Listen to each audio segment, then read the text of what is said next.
Assalamualaikum warahmatullahi wabarakatuh. Alhamdulillahirrabbilalamin. Allahumma salli ala sayyidina Muhammad.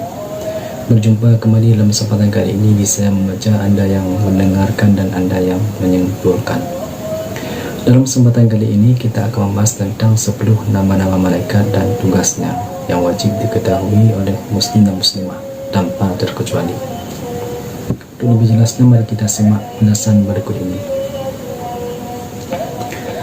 Bismillahirrahmanirrahim. Alhamdulillahirrabbilalamin. Allahumma salli ala sayyidina Muhammad. 10 nama-nama malaikat dan tugasnya yang wajib diketahui oleh muslim dan muslimah tanpa terkecuali.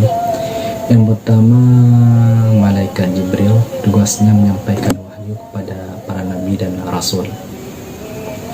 Yang pertama, Jibril, yaitu tugasnya menyampaikan wahyu kepada nabi dan rasul. Yang kedua, malaikat Mikail. Tugasnya menyampaikan rezeki kepada seluruh makhluk.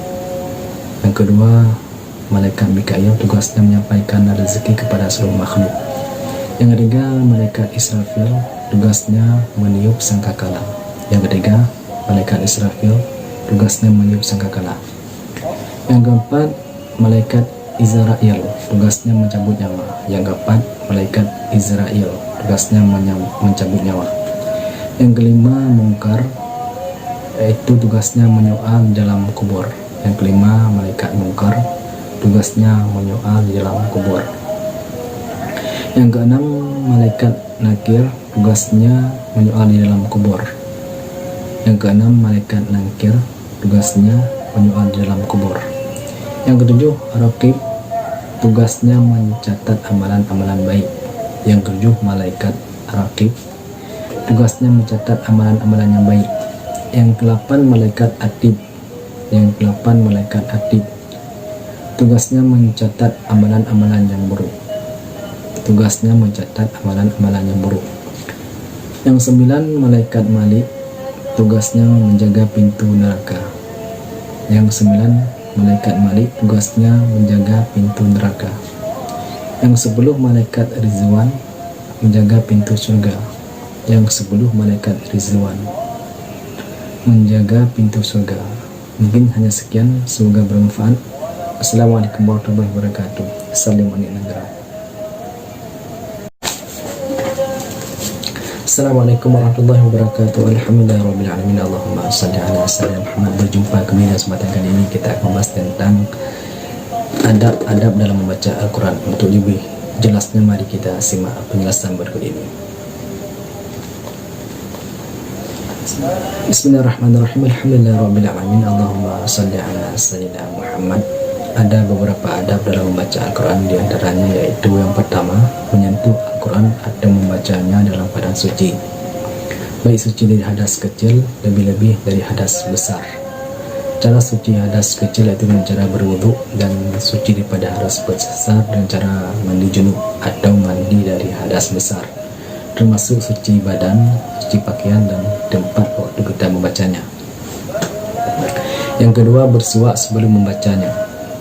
Bersuak yaitu menggunakan kayu khusus yang untuk bersuak, atau bila tiada kayu khusus siwak, boleh dengan cara memakai sikat gigi dengan niat aku bersuak sunnah karena Allah Ta'ala.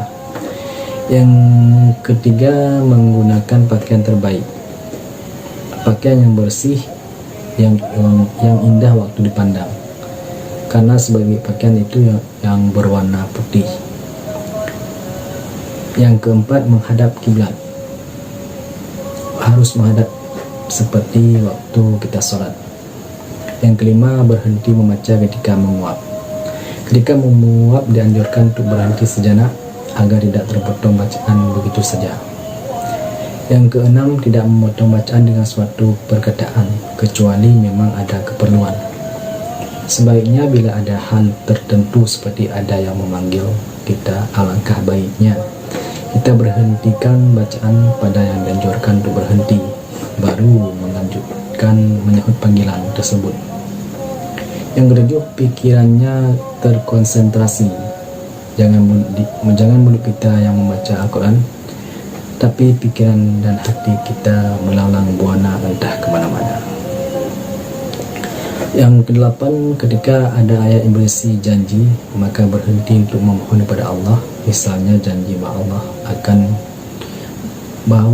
janji seperti misalkan janji bahwa orang yang taat dimasukkan ke dalam surga, maka kita memohon untuk mendapatkan rahmat surga itu dan sebagainya. Yang sembilan, ketika ada ayat yang berisi ancaman, memohon perlindungan kepadanya Allah. Misalnya orang yang ingkar kepada Allah akan dimasukkan ke dalam neraka, kita memohon perlindungan kepada Allah untuk dijauhkan dari azab neraka. Yang ke-10, tidak meletakkan Al-Quran tercerai-berai. Yang ke-11, tidak meletakkan sesuatu di atasnya Al-Quran. Alangkah baiknya Al-Quran diletakkan paling atas di antara kitab-kitab dan buku-buku yang lain.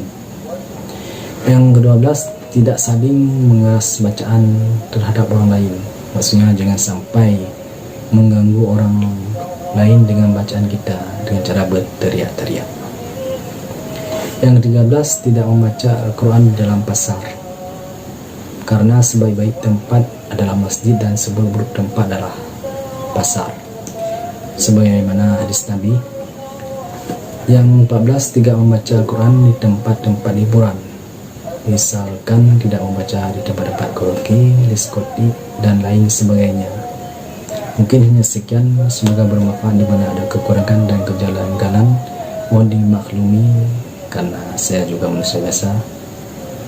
Wallahu a'lam, mungkin hanya Allah yang lebih mengetahui segala sesuatu. Wabillahi taufiq wal hidayah. Assalamualaikum warahmatullahi wabarakatuh.